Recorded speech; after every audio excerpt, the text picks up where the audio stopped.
Friends இப்போ பார்த்தீங்கன்னா ஸ்ரீலங்காவுக்கும் பங்களாதேஷுக்குமான final third one day match. இந்த மேட்சோடைய ஃபுல் அனாலிசிஸ், ட்ரீம் டீமுக்கு எந்தெந்த பிளேயர் வரதுக்கான வாய்ப்பு இருக்குது, கிராண்ட் லீக்கு எந்தெந்த பிளேயர் ரிஸ்க்காக ட்ரை பண்ணலாம், எந்தெந்த பிளேயருக்கு சிவிசி ஆப்ஷன் இருக்குது அப்படிங்கிறத ஃபுல் ஸ்டாட்ஸ் அனாலிசிஸ் வச்சும் சொல்லியிருக்கிறோம். ஸோ வீடியோவை ஸ்கிப் பண்ணாமல் பாருங்கள். ஒவ்வொரு கேட்டகரி வைஸில் வர எந்தெந்த லோ பிக் நம்ம ஜிஎலுக்கு ட்ரை பண்ணலான்னு சொல்லியிருக்கிறோம். இந்த வெனியோட பிச் ரிப்போர்ட், இங்கே ப்ராக்ரஷன் எந்தெந்த மாதிரி இருந்திருக்கு, பிளேயர் எப்படி பெர்ஃபார்மன்ஸ் பண்ணியிருந்தாங்க அப்படிங்கிறதையும் இதே வீடியோவில் சொல்லியிருக்கிறோம். ஸோ வீடியோவை ஸ்கிப் பண்ணாமல் பாருங்கள். இங்கே 41 மேட்சஸில் ப்ளே பண்ணதில் 16 மேட்சஸ் ஃபர்ஸ்ட் வின் பண்ணவங்களும் செகண்ட் வின் பண்ணவங்க 25 பண்ணியிருக்காங்க. ஆவரேஜ் ஸ்கோர் பார்த்தீங்கன்னா 250 வரைக்கும் வந்திருக்கு. 300க்கு மேலேயும் 11 டைம்ஸ் பண்ணியிருக்காங்க. இந்த பிச்சு பார்த்தீங்கன்னா பேட்டிங் ப்ளஸ் பவுலிங் ரெண்டுக்குமே இங்கே சப்போர்ட் ஆயிருக்கு. ஸ்பின்னர்ஸ் நல்லாவே இங்கே பெர்ஃபார்மன்ஸ் பண்ணியிருக்காங்க. இங்கே நடந்த ரீசெண்ட் மேட்சஸ்ல பார்த்தீங்கன்னா ஸ்கோர் ரெக்கார்ட்ஸ் பார்த்தீங்கன்னா ஒன்று 300க்கு மேலே போயிருக்கு. மேக்ஸிமம் பார்த்தீங்கன்னா 200 250 வரைக்கும் தான் இங்கே ஸ்கோர் பண்ணியிருக்கிறாங்க. ஸோ மேக்ஸிமம் ஸ்கோர் 250 வரைக்கும் வரதுக்கான வாய்ப்பு தான் இப்போதைக்கு உள்ள இது இருக்கு. பங்களாதேஷ் பண்ணாங்க பேட்டிங் பண்றாங்கன்னா மேபி விக்கெட் ஃபாலும் இருக்கும். ஹெட் டு ஹெட் ரெக்கார்ட் பார்க்கும்போது பார்த்தீங்கன்னா ஸ்ரீலங்கா ஃபுல்லாக டாமினேட் பண்ண மாதிரி தான் இருக்கும். ஆனால் ஒரு லாஸ்ட் கொஞ்சம் வருஷத்துல பாத்தீங்கன்னா ஒரு 11 மேட்சஸ்ல பாத்தீங்கன்னா இவங்க 5 மேட்சும் இவங்க 6 மேட்சும் வின் பண்ணியிருக்கிறாங்க. ஸோ ஈக்குவல் ஃபைட்டாவே தான் பண்ணியிருக்கிறாங்க. வென்யூலையும் பாத்தீங்கன்னா 13 மேட்சஸ் லாஸும் ஆயிருக்காங்க ஸ்ரீலங்கா. பங்களாதேஷ் ஒரு மேட்ச் பிளே பண்ணி ஒரு மேட்ச் வின் பண்ணியிருக்காங்க. இப்போ பாத்தீங்கன்னா ஸ்ரீலங்கா லாஸ்ட்ல இருந்து வரதுனால ஃபைனல் மேட்ச் கண்டிப்பா வின்னாயே ஆகணும். மேபி பாத்தீங்கன்னா அவங்க டாப் ஆர்டர் பேட்டிங்ல மேபி ஏதாவது சேஞ்சஸ் பண்ணதுக்கான வாய்ப்பு இருக்கும். பவுலர்ஸ் மேபி சேம் பவுலர்ஸோட போவாங்க, இல்லை ஏதாவது 1 or 2 பவுலர்ஸ் ஒரே ஒரு பவுலர் மட்டும் மாற்ற வாய்ப்பு இருக்கும். பங்களாதேஷ் பொறுத்தவரை வின்னிலிருந்து வர்றதுனால மேக்சிமம் சேஞ்சஸ் பண்ண மாட்டாங்க. மேபி ஒரு ஸ்பின்னர் வேணா அடிஷ்னலா தேவைப்பட்டுச்சுன்னா அந்த பிச்சுக்கு சப்போர்ட் ஆகிற மாதிரி ஆட் பண்ணிக்கிடுவாங்க. இந்த வெனியை பொறுத்தவரை ஸ்பின்னர்ஸ் 42வும் ஃபேசர்ஸ் 30 விக்கெட் எடுத்திருக்காங்க. ஸ்பின்னர்ஸ் பொறுத்தவரை போத் இன்னிங்ஸ்லயும் விக்கெட் ஃபால் இருக்கு. ஃபேசஸ் பொறுத்தவரை ஃபர்ஸ்ட் இன்னிங்ஸ்ல 7ம் செகண்ட் இன்னிங்ஸ்ல 13ம் எடுத்திருக்காங்க. ஹை ஃப்ரெண்ட்ஸ், பார்த்தீங்கன்னா நம்ம ஸ்ரீலங்காவுக்கும் பங்களாதேஷுக்குமான ஃபைனல் ஓடிஐ மேட்ச்சு. இந்த மேட்ச்சில் யார் வின் பண்ணுறாங்களோ அவங்க சீரீஸ் வின் பண்ணிடுவாங்க. ஃபர்ஸ்ட் மேட்ச் ஸ்ரீலங்கா வின் பண்ணாங்க, செகண்ட் மேட்ச் பங்களாதேஷ் வின் பண்ணிட்டாங்க. ஸோ இந்த மேட்ச் நல்ல இதாக இருக்கும். இப்போ இந்த மேட்ச் நாளைக்கு நடக்குது. இந்த மேட்சோடைய ப்ராக்ரஸ் எப்படி இருக்கும், எந்த மாதிரி பிளேயர் எடுத்தால் நம்ம ஜிஎல்ல ரேங்க் கூடும், அதே மாதிரி எந்தெந்த டீமுக்கு எப்படி வாய்ப்பு இருக்குது, அதே மாதிரி கம்ப்ளீட் ஸ்டாட்ஸ் அனாலிசிஸும் எடுத்து வச்சு அது மூலயமா ப்ராக்ரஸ் அவங்க வென்யூ ப்ராக்ரஸ் எப்படி பண்ணியிருக்காங்கன்னு வச்சு தான் நம்ம இந்த பிளேயர் இதே பண்ணிகிட்ருக்குறோம். ஸோ இப்போது இந்த மேட்சோடைய வென்யூ ப்ராக்ரஸ் பிச் ரிப்போர்ட் எந்த மாதிரி இருக்குது அப்படின்னு பார்த்தீங்கன்னா, இந்த பல்லாக்கில் இன்டர்நேஷ்னல் கிரிக்கெட் ஸ்டேடியம் பார்த்தீங்கன்னா ஸ்பின்னருக்கு நல்ல சப்போர்ட் ஆகுது. அதுவும் மிட் ஓவருக்கு அப்புறம் சப்போர்ட் ஆகுது. செகண்ட் இன்னிங்ஸ்லாம் சப்போர்ட் ஆகுது. ஃபஸ்ட்டு இதுலேயுமே பார்த்தீங்கன்னா ஒரு 15 ஓவருக்கு அப்புறம் பார்த்தீங்கன்னா ஸ்பின்னோடைய இது நல்லா ஒர்க் ஆகுது. அதே மாதிரி நம்ம இங்கே பவர் பிளே ப்ராக்ரஸ் எப்படி இருந்திருக்கு அப்படின்னு பார்த்தீங்கன்னா, ஃபஸ்ட்டு பவர் பிளேலையே பார்த்தீங்கன்னா ஃபஸ்ட்டு பிடிக்கிற இன்னிங்ஸில் உள்ள இது 2 விக்கெட் வரைக்கும் இயர்லியராக நடந்த மேட்ச் எல்லாமே போயிருக்கு. செகண்ட் இன்னிங்ஸ் பிடிக்கிற டீமுக்கு 1 இல்லைனா விக்கெட் ஃபால் இல்லாமல் போகிறதுக்கு வாய்ப்பு இருக்குது. இப்போ ஸ்ரீலங்கா ஃபஸ்ட்டு பிடிக்கிறாங்கன்னா ஏதாவது 1 விக்கெட் போகலாம். இதே பங்களாதேஷ் பிடிச்சா 2 விக்கெட் அந்த இடத்துல போக வாய்ப்பு இருக்கும். இதே ஸ்ரீலங்கா சேஸின் பண்ணாங்கன்னா விக்கெட் போகாமையே பவர் பிளே போகிறதுக்கான வாய்ப்பு இந்த மேட்சை பொறுத்தவரை இருக்கும். வென்யூ ப்ராக்ரஸும் நல்லா இருக்குது. ஸோ இப்போது எந்தெந்த பிளேயர் வருவாங்க அப்படின்னு பார்க்கலாம்.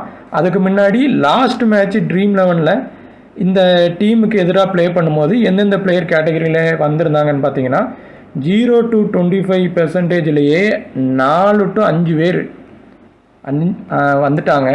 அப்புறம் 25 to 50ல் ஒரு 2 பேர் வந்துட்டாங்க. மீதி இருக்கிற பிளேயர் தான் 50க்கு எபோவில் இருந்து வந்தாங்க. அதே மாதிரி பார்த்தீங்கன்னா பவுலிங்கில் சிவிசி வந்திருந்தது. இப்போ இந்த மேட்சும் பார்த்தீங்கன்னா கண்டிப்பாக பவுலிங்கில் ஒரு சி இல்லைனா விசி வரதுக்கான வாய்ப்பு அதிகமாக இருக்கும். இன்னொன்று பார்த்தீங்கன்னா ஆல்ரவுண்டர் தான் ஃபஸ்ட்டு கேட்டகரி, 2வது தான் பேட்ஸ்மேன். இப்போ இதில் இந்த கேட்டகரி பொறுத்தவரை நம்ம ஜிஎலுக்கு மட்டும்தான் நம்ம இந்த இதில் ரிஸ்க்காக சொல்லிகிட்டு இருப்போம். எஸ்எலுக்கு பார்த்தீங்கன்னா மேக்ஸிமம் நம்ம சொல்கிற லோ பிக்கை கேட்டகரி வைஸ் ஒன்று இல்லைனா ஒரு 2 பேருக்கு மேலே எடுங்க. மீதியெல்லாம் ஹை பிக் பிளேயர் எடுத்தாலே போதுமானது. இதில் நிஷாங்கா 4 மேட்ச் ட்ரீம் டீம் வரல. அசரங்கா எல்லா மேட்சும் வந்துடுவார். இந்த மேட்சும் அவர் கன்ஃபார்மாக சிவிசி பிக்கில் தான் இருக்கார். பேட்டிங்கும் நல்லா பண்ணியிருக்காரு, அதே நேரத்தில் பவுலிங்கும் நல்லா பண்ணியிருக்காரு. ஸோ இவரை நீங்கள் கண்டிப்பாக ரிஸ்க் எடுக்க தேவையே கிடையாது. கண்டிப்பாக ஒரு ட்ரீம் டீம் எப்படியும் வந்துடுவார். அதுவும் போக சிவிசி பிக்கில் இருக்கார் இந்த மேட்ச்சு. ஸோ இந்த கேட்டகரியில் அடுத்து சிவிசியில் நிஷாங்கா இருக்காங்க. இந்த 2 பேர் இந்த கேட்டகரியில் இருந்து கண்டிப்பாக விசி வரதுக்கு, விசி இல்லைனா சி வரதுக்கு 95% 90% வாய்ப்பு இருக்குது. நிஷாங்கா பொறுத்தவரை இந்த வென்யூவில் 200 ரன்னுக்கு மேலே ஒரே இதில் இன்னிங்ஸ் ஹை ஸ்கோரிங்கை தான் அடித்தாங்க. அதே மாதிரி சேசிங் பண்ணும்போதும் 100, 50, 60 அந்த மாதிரி அடிச்சிருக்காங்க. ஃபஸ்ட் இன்னிங்ஸ் பண்ணும்போதும் நல்லாவே ப்ளே பண்ணியிருக்கிறாங்க. இப்போது இந்த வென்யூவை பொறுத்தவரை இவங்க ஒரு எப்படின்னா, நீங்கள் ரிஸ்க்காக எடுக்கிறீங்கன்னா நிஷாங்கா, குஷால் மெண்டிஸில் யாராவது ஒருத்தங்களை எடுக்கலாம். சேஃபாக எடுத்தால் 2 பேர் எடுக்கலாம். ஆனால் நிஷாங்கா பொறுத்தவரை இந்த மேட்சை பொறுத்தவரை அவர் ஒரு கண்டிப்பாக ஒரு அடித்தா ஹிட்டு இல்லைனா ஃப்ளாப் ஆகிற மாதிரியான கண்டிஷன் தான். ஆனால் மேக்ஸிமம் இவர் ஒரு பெருசாக அடிக்க வாய்ப்பு இருக்குது. ஸோ இந்த கேட்டகரியில் இருந்து 2 பிக்கு இவங்க எடுக்கிறதே சேஃபானது. முகமது ஹசன் வந்து பார்த்திங்கன்னா இங்கே பவுலிங் போட்டு பெரிய அளவுக்கு டேன் கிடைக்கல, ஆனால் ஸ்பின்னுக்கு சப்போர்ட் ஆகுது. ஸோ அதை மைண்டில் வச்சு நீங்கள் ட்ரை பண்ணுறதா இருந்தால் பண்ணலாம். 3 பேருமே இந்த இடத்துல இருந்து வர்றது ஒரு சேஃப்டி பிக்கு தான். ஸோ ரிஸ்க்காக போனால் 2 இல்லைனா 3. இப்போ லைனப்புக்கு அப்புறம் இப்போ இதில் லோ பிக்கில் இருக்கிறது யாருன்னு பார்த்தீங்கன்னா நம்ம தீக்ஷனா இருக்காங்க. தீக்ஷனா பொறுத்தவரை இந்த வென்யூவில் ஏற்கனவே விளையாண்டு வென்யூ ரெக்கார்டு வச்சுருக்காங்க. ஒருவேளை மழையே வந்தால் கூட அவர் ஃபஸ்ட் இன்னிங்ஸ் பவுலிங்கில் விக்கெட் எடுத்திருக்காரு, ஸ்பின்னுக்கு சப்போர்ட் ஆகிருக்கு. ஸோ எப்படின்னா இந்த கேட்டகரியில் இருந்து கண்டிப்பாக மேக்ஸிமம் ஒருத்தங்க உறுதியாக வந்துடுவாங்க. இன்னொருத்தங்களை எடுக்கிறதா இருந்தால் உசைன் ஷாட்டோ ஃபஸ்ட் இன்னிங்ஸ் பண்ணால் நீங்கள் ட்ரை பண்ணி பார்க்கலாம். இல்லை அப்படின்னா தீக்ஷனாவை எடுக்கிறது பெட்டரான வாய்ப்பு. லோ பிக்கில் இருக்கார். ஸோ அவரை ட்ரை பண்ணி பார்க்கலாம். அதில் நீங்கள் மெஹந்தி ஹசன் வந்து அந்த கேட்டகரியில் எடுக்கலைன்னா கண்டிப்பாக இந்த இடத்துல துனித் வெல்லங்கே வந்து பெருசாக ப்ளே பண்ணியிருப்பார். ட்ரீம் டீமும் வந்துடுவார். ஸோ இவர் எப்படின்னா பவுலிங்கில் பொறுத்தவரை ஒரு ஹிட் ஆர் ஃப்ளாப் தான் பண்ணால் பெருசாக விக்கெட்டு 3-4 விக்கெட் எடுத்துருவார். இல்லை அப்படின்னா ஒரு சின்னதாக தான் ட்ரீம் டீம் வருவார். ஸோ இந்த மேட்ச்சு இவர் லோ பிக்கில் இருக்கார். ஸோ 2 லோ பிக் ஸ்பின்னில் இருக்காங்க. யாருன்னா தீக்ஷனா அப்புறம் துனித் வெல்லங்கே. இப்போது இந்த 2 பேரில் ஒருத்தங்களுக்கு கண்டிப்பாக சிவிசி கொடுங்க. ஆனால் அட் அ டைம் 2 பேருக்கும் கொடுக்காதீங்க, அது கொஞ்சம் ரிஸ்க்கு தான். ஆனால் இந்த 2 பேரில் ஒருத்தங்களுக்கு சிவிசி கண்டிப்பாக கொடுத்து டீமில் எடுங்க. நல்ல பெர்ஃபார்மன்ஸ் பண்ண வாய்ப்பு இருக்குது. இப்போ ஃபெர்னாண்டோ பார்த்தீங்கன்னா லாஸ்ட் டைம் வந்து சிவிசி அளவுக்கு ப்ளே பண்ணிட்டாங்க. இந்த மேட்ச் வந்து இவர் ரொட்டேஷன் பிக்கில் தான் இவரை எடுக்க முடியும். இவர் ட்ரீம் டீம் வருவார். அப்படி இவர் ஃபெயிலியர் ஆகிறாருன்னா எந்த பிளேயர் வருவார்னு அடுத்த கேட்டகரியில் சொல்கிறேன். கமிண்டோ மெண்டிஸ் பொறுத்தவரை ஒரு ட்ரீம் டீம் ஆப்ஷனில் தான் இருக்கார். ஆனால் அவரை பொறுத்தவரை இந்த மேட்ச்சில் சேஸின் பண்ணார்னா மஸ்ட்டு பிக்காக நீங்கள் ட்ரை பண்ணலாம். ஃபஸ்ட் இன்னிங்ஸ் பண்ணால் கூட நீங்கள் பெட்டராக அவரை ஒரு சின்ன ஒரு இதாக லீட் பண்ணலாம். இல்லை இவங்க 2 பேரையும் ட்ரை பண்ணலாம். ஸோ அந்த மாதிரி தான் இன்னிங்ஸ் வைஸ் அவரை ட்ரை பண்ணி பாருங்கள். இப்போ இந்த மேட்ச்சில் head to head record, venue record எல்லாமே அதிகமாக வச்சுருக்கிறது அஸ்லங்கா தான். ஆனால் அஸ்லங்கா பொறுத்தவரை இங்கே ஒரு 40 ஓவர்கிட்ட போட்டு 3 விக்கெட்டு தான் எடுத்திருக்காங்க. அந்த மாதிரி தான் அவருடைய இது இப்போ வரை இருக்குது. மேபி T20 எடுத்திருக்கலாம். ஆனால் இவர் பேட்டிங் பெர்ஃபெக்டாக இருக்குது. ஸோ இவரை எப்படி எடுக்கலாம் அப்படின்னா இந்த மேட்சை பொறுத்தவரை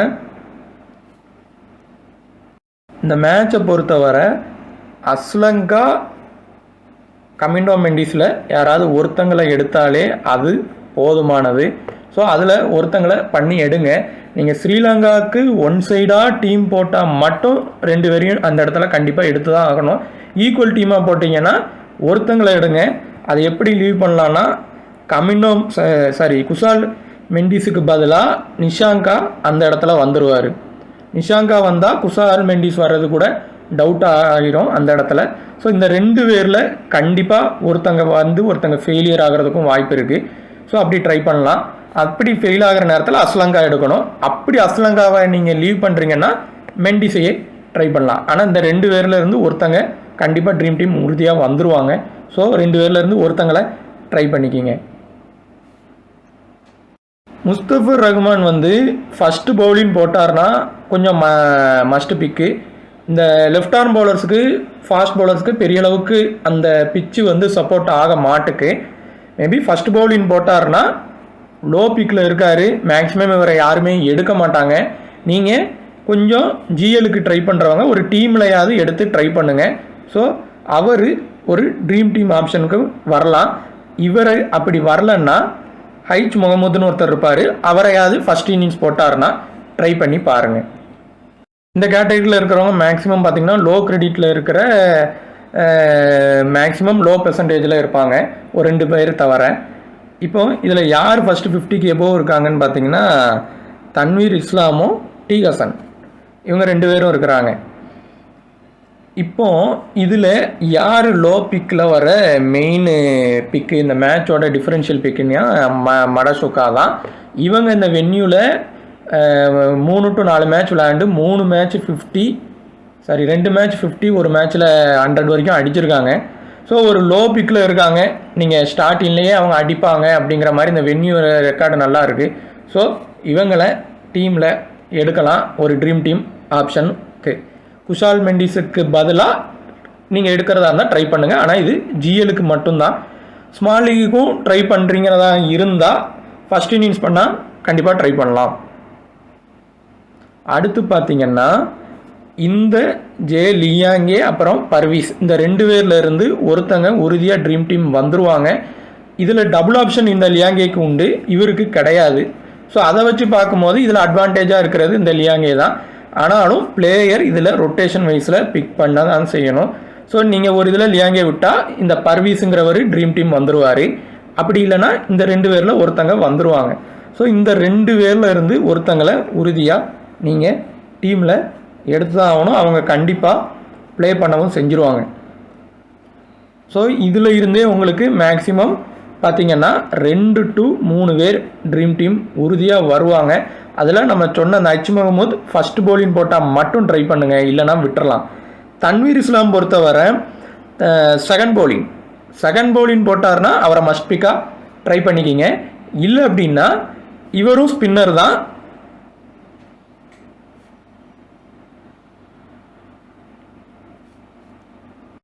so last time captain vice captain அளவுக்கு வந்ததுனால இவரை ட்ரை பண்ணி பாருங்கள். கொஞ்சம் பெர்சன்டேஜ் மேபி லோவில் இருக்கலாம். பேட்டிங் ப்ளஸ் பவுலிங் 2மே அவர்கிட்ட இருக்குது. ஸோ அவரை இந்த இடத்துல ட்ரை பண்ணலாம். ரிஸ்க்காக எடுக்கிறதா இருந்தால், சேஃபாக எடுக்கிறதா இருந்தால் நீங்கள் இவங்களையே பெட்டராக ட்ரை பண்ணுங்கள் செகண்ட் இன்னிங்ஸுக்கு. இவர் ஃபஸ்ட் இன்னிங்ஸும் நல்லா போடுறதுக்கு வாய்ப்பு இந்த மேட்சை பொறுத்தவரை இருக்குது. ஸோ அவரை கண்டிப்பாக டீமில் எடுத்துக்கலாம். அதே மாதிரி இவங்க 2 பேரில் ஒருத்தங்க இந்த மடசுக்கா டிஃப்ரென்ஷியல் பிக்கு, அவங்கள ட்ரை பண்ணுங்கள். ஹச் முகமது ஃபஸ்ட் பவுலிங் போட்டார்னா மட்டும் ட்ரை பண்ணுங்கள். செகண்ட் பவுலிங் போட்டால் டீமில் எடுக்க வேண்டாம். இந்த ஹச் முகமது இல்லைன்னா முஸ்தபிர் ரஹ்மானில் ஒருத்தங்களை எடுத்தால் போதும். 2மே ரிஸ்க்காக எடுக்க வேண்டாம், வரமாட்டாங்க. பங்களாதேஷ் ரொம்ப ஒன் சைடாக வின் பண்ணால் தான் அதுவும் உள்ளே வர வாய்ப்பு இருக்கும். அதுவும் வந்தாலும் கம்மியான பாயிண்டில் தான் உள்ளே வருவாங்க. ஸோ இந்த டி ஹசன் இல்லை அப்படின்னா ஹுசைன் சாண்டோ, இந்த 2 பேரில் யாராவது ஒருத்தங்களை எடுங்க போதும். 2 பேரையும் எடுக்காதீங்க, வர்றது கொஞ்சம் இந்த மேட்சை பொறுத்தவரை கஷ்டம்தான். ஸோ டி ஹசன் இல்லைனா ஹுசைன் சாண்டோ, இந்த 2 பேருமே டாப் ஆர்டரில் வர்றதுனால விக்கெட் ஃபால் இருக்கும் ஃபஸ்ட் இன்னிங்ஸ் பண்ணாங்கன்னா. ஸோ பங்களாதேஷ் ஃபஸ்ட் பேட்டிங் பிடிக்காங்கன்னா அதுலேயே நீங்கள் ஒரு பிளேயரை லீவ் பண்ணிடலாம். ஸோ இந்த இடத்துல இருந்து 2 to 3 பேர் நம்ம அந்த இன்னிங்ஸ் வைஸ் சொன்னதை வச்சு ட்ரை பண்ணுங்கள். இவரும் இதில் ஒரு டிஃபரன்ஷியல் பிக்கு.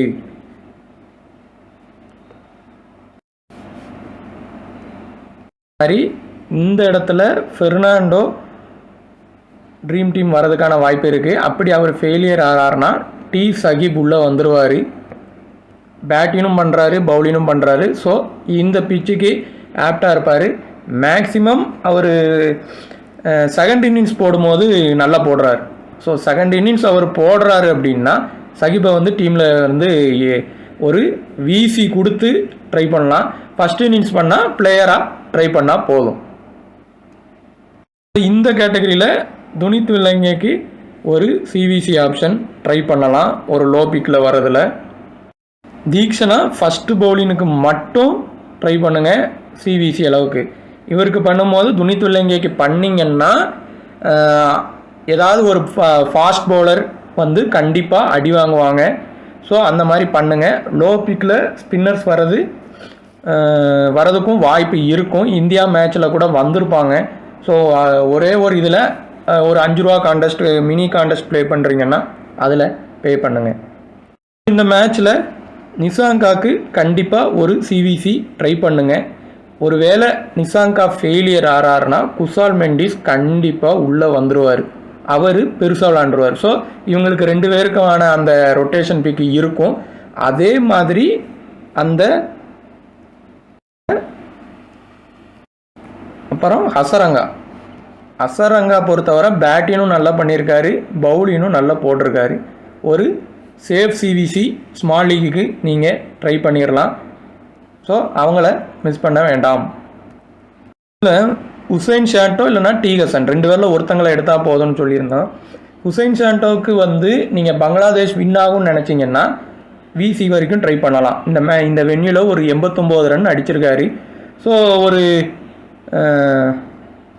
வென்யூவில் பார்த்தீங்கன்னா லெஃப்ட் ஹேண்ட் பேட்ஸ்மேன் கொஞ்சம் நல்லா விளையாண்டுருக்காங்க. ஏன்னா ஸ்பின்னு எதுக்க ப்ளே பண்ணும்போது ப்ளே பண்ணுறாங்க அப்படின்னா கொஞ்சம் அவங்க ப்ளே பண்ணுறதுக்கான வாய்ப்பு கிடைக்கும். ஸோ லெஃப்ட் ஹேண்ட் பேட்ஸ்மேனில் யாராவது பண்ண வாய்ப்பு இருக்குது. 89 ரன் 90 கிட்ட அடிச்சிருக்காங்க. ஸோ அவங்கள பங்களாதேஷ் சப்போர்ட் பண்ணி போட்டிங்கன்னா ஒரு இதில் விசி கொடுத்து ட்ரை பண்ணுங்கள் ஃபஸ்ட் இன்னிங்ஸ் பண்ணால். அப்புறம் சகிப்பு வந்து இந்த இதில் நான் மென்ஷன் பண்ணலை. ஸோ சகிப்பை வந்து நீங்கள் செகண்ட் இன்னிங்ஸ் பவுலிங்னா ரொம்ப மஸ்ட்டு. சிவிசி கொடுத்து எடுங்க. பேட்டிங் பண்ணியும் பவுலிங் பண்ணுறாரு, வாய்ப்பு அதிகமாக இருக்குது. அவருக்கு பண்ணும்போது ஒரு ஸ்பின்னருக்கு கொடுக்கலாம். அதே இன்னொரு ஃபாஸ்ட் பவுலர் கொண்டு கொடுக்காதீங்க, வரமாட்டாங்க. ஸோ நம்ம சொன்ன அந்த லோ பிக் பிளேயர்ஸ் 50க்கு பிலோ 0 to 25 இருக்கிறவங்க, அதே மாதிரி 25 to 50 இருக்கிறவங்க மொத்தம் சேர்த்து எப்படியும் 5 to 4 பேர் கண்டிப்பாக வருவாங்க. அந்த பிளேயரை கன்சிடர் பண்ணிவிட்டு மற்ற பிளேயரை எடுக்க ஆரம்பிங்க. பெரிய பிளேயரை ரிஸ்க் எடுத்து ரொட்டேஷன் பண்ணி ட்ரை பண்ணுங்கள் ஜிஎலுக்கு. அப்போ தான் வின் பண்ண முடியும். ஸோ அந்த மாதிரி ட்ரை பண்ணலாம். இப்போ அதே மாதிரி ஸ்மால் லீக் ப்ளே பண்ணுறீங்கன்னா கேட்டகரி வைஸ் நம்ம சொன்னதில் ஒரே ஒரு லோ பிக் மட்டும் ட்ரை பண்ணுங்கள். பெருசாக ரிஸ்க் எடுக்க தேவையில்லை. சேஃபாக ஹை பர்சன்டேஜ் கேப்டன் அசலங்காவுக்குமே கொடுக்கலாம். ஏன்னா அசலங்கா பேட்டிங் பண்ணியிருக்காரு, பவுலிங் தான் கம்மி. ஸோ ஃபஸ்ட் இன்னிங்ஸ் பேட்டிங் பண்ணாருன்னா அசலங்காக்கே சேஃபாக சிவிசி கொடுக்கலாம். இதை தான் கொடுப்பாங்க. ஆனால் லாஸ்ட் மேட்ச் அந்த உமன்ஸ் மேட்ச்சில் சில மேட்ச் பேட்டினுக்கு சப்போர்ட் ஆகிற மாதிரி பிச்சு கண்டிஷன் இருக்குது, இல்லை அந்த ப்ராக்ரஸ் நல்லா வச்சுருக்காங்கன்னா நிஷாங்காவுக்கு ஒரு இதில் கொடுங்க. கண்டிப்பாக அவர் அடிப்பார். ஒரு ரிஸ்க்கு தான். ஸ்மால் லீக் ப்ளே பண்ணுறீங்கன்னா கொடுங்க. அவருக்கு கொடுக்க மாட்டாங்க. ஒரு ரிஸ்க்காக நீங்கள் கொடுக்குறீங்கன்னா ட்ரை பண்ணுங்கள். ஆனால் ஃபஸ்ட் பேட்டிங் பண்ணால் கொடுங்க. செகண்ட் பேட்டிங் பண்ணால் கூட அந்த இடத்துல நீங்கள் கொடுக்க வேண்டாம். ஸோ நம்ம டெலிகிராமில் ஜாயின் பண்ணாலும் ஜாயின் பண்ணிக்கிடுங்க. இந்த வீடியோ பார்த்துட்டு இருக்கவங்களுக்கு ஏதாவது ஒரு விஷயம் எதுலையாவது யூஸ் ஆகி இருந்துச்சு அப்படின்னா கண்டிப்பாக ஷேர் பண்ணுங்கள். அந்த பிளேயருக்கு இடையான ரொட்டேஷன் இன்னிங்ஸ் வைஸ் ட்ரை பண்ணி பாருங்கள்.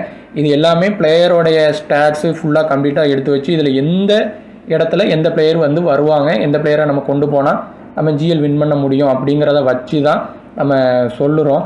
ஸோ அந்த பிளேயரை ட்ரை பண்ணுங்கள். ஸோ ஸ்ரீலங்கா ஜெயிக்கிறதுக்கும் ஒன் சைடாக டீம் போடணும், பங்களாதேஷ் ஜெயிக்கிறதுக்கும் ஒன் சைடு போடுங்க. ஏன்னா ரீசெண்டாக நடந்த மேட்சஸில் வந்து ஈக்குவல் வின் தான் பண்ணியிருக்காங்க போத் டீமும். ப்ரீவியஸ் ரெக்கார்டில் தான் ஸ்ரீலங்கா ஒன் சைடாக ரொம்ப ஜெயிச்சிருக்காங்க. ஸோ பங்களாதேஷுக்கும் சப்போர்ட் பண்ணி போடுங்க. அதில் நம்ம சொன்ன லோ பிக் பிளேயர்ஸை தேர்ந்தெடுத்து டீமில் பண்ணிக்கிடுங்க.